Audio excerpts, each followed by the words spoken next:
ganun pa rin ang problema. Ganun pa rin pa, nagbabago lang. 25 years na. Di ba?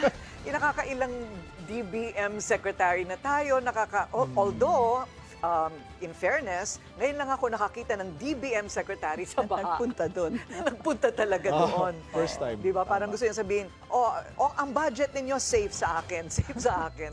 Pero, kinikwento ko kay Pinky that mayroong isang additive from Japan, para siyang pulbos, na pilit inilalako dito sa mga LGU natin. Kasi itong additive na ito ay magsisigurado na ang asfalto ay unbreakable for 25 years.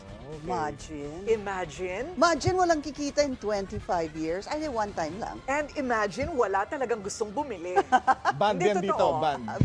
Oo. Band So, substance. ang ginawa nung mag-asawa, binabaan nila yung kalidad noong additive na yon para siguradong pagkatapos ng 5 taon, masisira na yung kalye. Tapos Yan ang mabibenta. naging acceptable na. Hindi Eh, pa rin. nakakabenta na ng paunti-unti, pero Akala ko binalikan. No!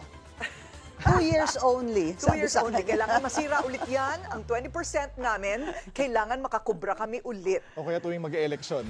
Oo, Kailangan oo. sira ang Every kalsada. 3. No, but feeling ko lang kung si Pangulong BBM gusto ng legasiya, busitin na niya lahat ng mga susunod sa kanya na wala nang kikita, gamitin nyo na yung ganong klaseng mga materyales, di ba? Na 25 years unbreakable.